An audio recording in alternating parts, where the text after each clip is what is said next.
Assalamualaikum warahmatullahi wabarakatuh. Bagaimana kabar anak-anakku semuanya? Sehat?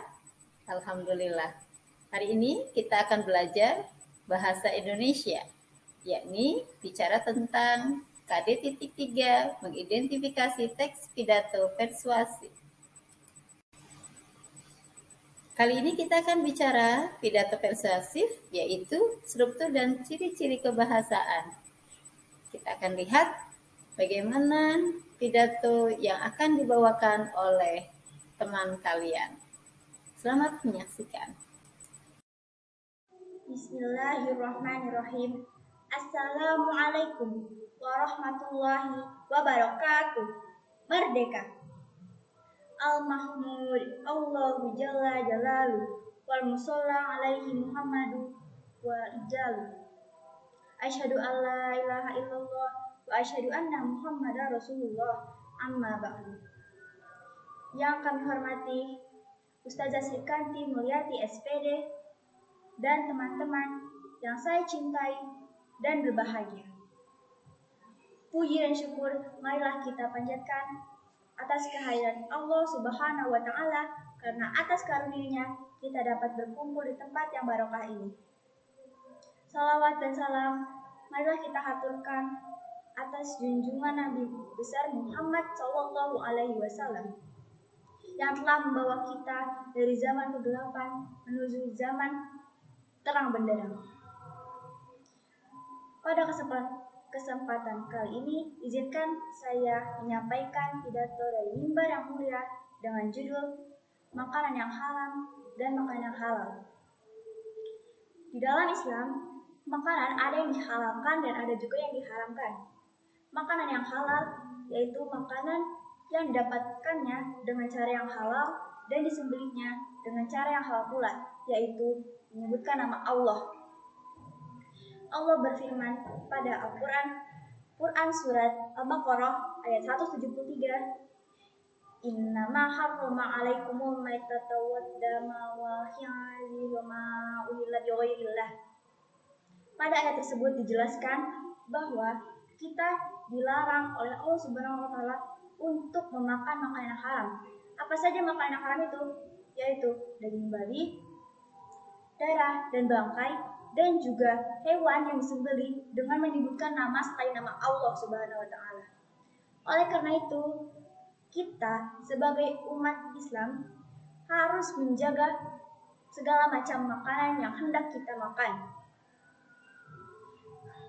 Karena segala larangan dari Allah Subhanahu wa Ta'ala pasti memiliki alasan ataupun hikmah demi kebaikan seluruh umat manusia. Marilah teman-temanku, marilah kita memperbanyak memakan makanan yang halal dan menjauhi makanan yang haram. Demikian pidato dari saya. Haza wallahu yar'ana wa yanfa'ina walhamdulillahi rabbil alamin. Assalamualaikum warahmatullahi wabarakatuh. Merdeka.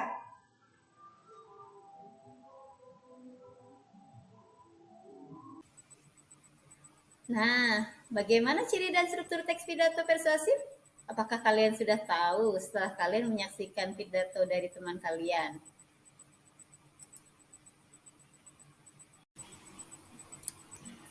Tujuan pembelajaran ini yaitu dapat menentukan: 1. Mengidentifikasi gagasan, pikiran, dan pesan dalam pidato.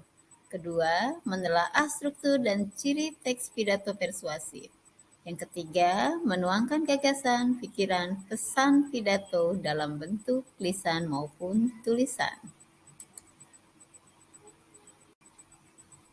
Dari video tadi, silahkan kalian diskusikan dengan kelompokmu. Bagaimana struktur teks pidato persuasif? Dan apa ciri-ciri pidato persuasif? Nah, kalian sudah menemukan jawabannya?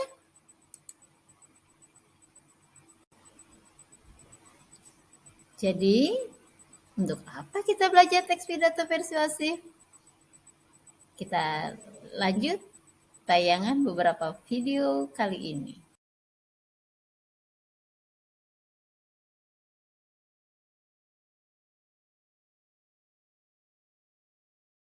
Bukannya saya nggak bisa kerja, tapi atasan saya tuh yang kasih target seenaknya. Bukannya saya menunda-nunda, tapi emang waktunya yang gak ada. Bukannya saya gak mau bahagia, tapi bagaimana mungkin saya bisa bahagia? Pasangan di rumah selalu marah-marah. Hari ini saya belum sukses soalnya gak ada kesempatan, gak ada uang, gak ada waktu, gak ada dukungan, gak ada keterampilan. Ya, versinya sih mungkin berbeda-beda. Tapi ujung-ujungnya sih sama aja. Alasan. Coba deh sekali-kali kamu dengar apa yang baru saja kamu ucapkan. Apakah kamu gak merasa bosan? Setiap kali selalu menyalahkan keadaan. Setiap kali selalu memberikan alasan. Seakan-akan kamu adalah korban. Padahal semua itu terjadi ya karena kamu sendiri. Ingat, alasan itu hanyalah untuk orang lemah. Alasan itu hanyalah untuk orang yang tidak bisa menerima realita. Orang gagal akan selalu menyalahkan segalanya. Salah customernya, salah atasannya, salah keadaannya, salah keluarganya, istrinya, anaknya, tetangganya. Semua salah. Kecuali dirinya. Kamu mungkin tertawa. Tapi jangan-jangan kamu begitu juga. Selama kamu masih terus bersembunyi di balik alasan, kamu tidak akan bisa mengubah masa depan. Kalaupun itu pernah terjadi, inilah saatnya kamu sadar diri. Sadar bahwa hari ini akan berbeda. Sadar bahwa kamu harus berhenti menyalahkan keadaan. Berhenti mengasihani diri sendiri, siap menghadapi kenyataan, siap mengubah masa depan. Kesuksesan kamu adalah tanggung jawab kamu. Kegagalan kamu adalah tanggung jawab kamu. Dan kalau itu tanggung jawab kamu, berarti kamu bisa mengubahnya. Kalau kamu yang menyebabkan itu terjadi, berarti kamu yang memegang kendali. Jadi hari ini, buatlah tekad dan putuskan. Tidak ada lagi alasan, tidak ada lagi keraguan, tidak ada lagi penyesalan. Apapun yang terjadi, berjanjilah, saya akan selalu cari jalan. Karena hidup saya adalah tanggung jawab saya.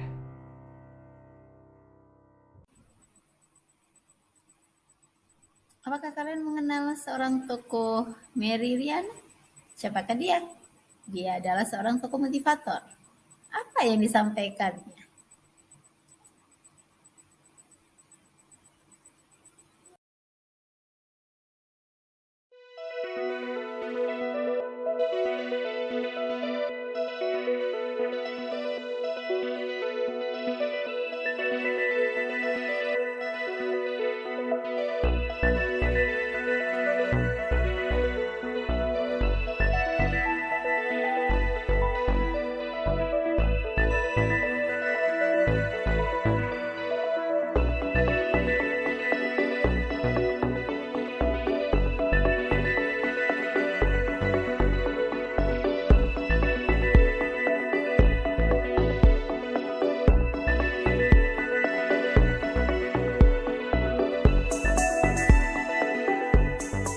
There is no planet B. There is no planet blah, blah, blah, blah, blah, blah, blah. This is not about some expensive, politically correct green act of bunny hugging or blah, blah, blah. Build back better, blah, blah, blah. Green economy, blah, blah, blah. Net zero by 2050, blah, blah, blah. Net zero by 2050, blah, blah, blah. Net zero, blah, blah, blah. Climate neutral, blah, blah, blah. This is all we hear from our so-called leaders. Words.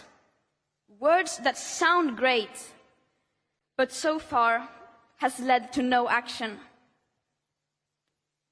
Our hopes and dreams drown in their empty words and promises. Of course, we need constructive dialogue, but they've now had 30 years of blah, blah, blah, and where has that led us?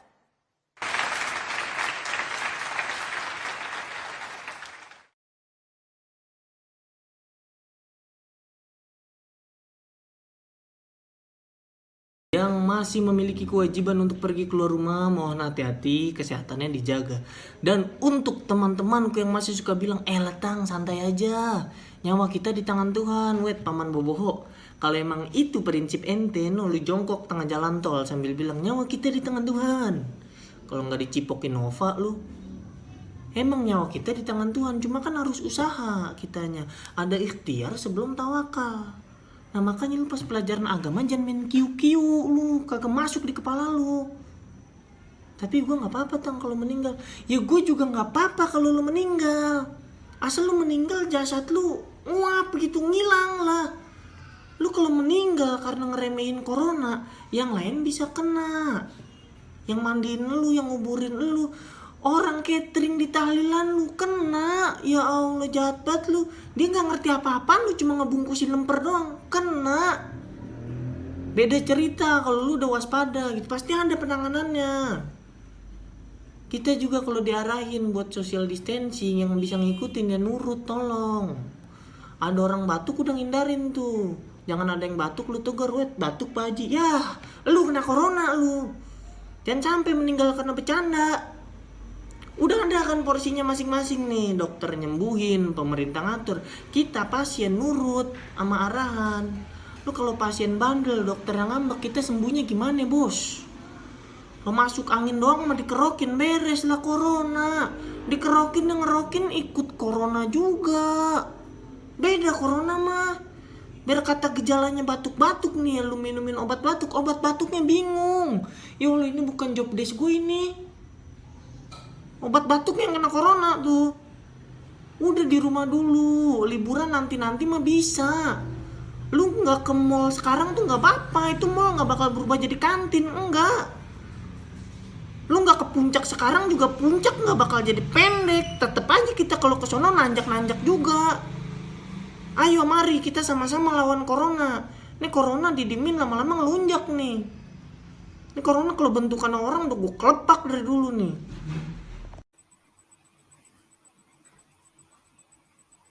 Setelah kalian menyaksikan ketiga video itu, coba kalian bandingkan ketiga video tersebut dan identifikasikanlah gagasan, pikiran, pandangan, arahan, dan pesan yang disampaikan ketiganya. Bagaimana cara menyampaikannya? Dan berikan tanggapan kalian.